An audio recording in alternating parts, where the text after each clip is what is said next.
قمنا بإنقاذ وإسعاف غريق الأول من جنس ذكر، حوالي عمر تاع حوالي 63 سنة.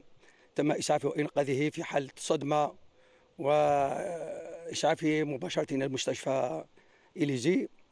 أما الضحية الثانية من جنس الأنثى، وللأسف تم انتشالها في حالة حرجة، وللأسف هي من عدد الموتى. وبالمناسبة أترحم على روحها ونعزي كل العائلة. حاولنا إنعاش الغريقة والضحية. بعد المدة يعني هذاك تأكدت حالة الوفاة تاعها. ثاني استقبلنا الشخص الثاني حاول إنقاذ الضحية. حد الآن راهو في صحة جيدة،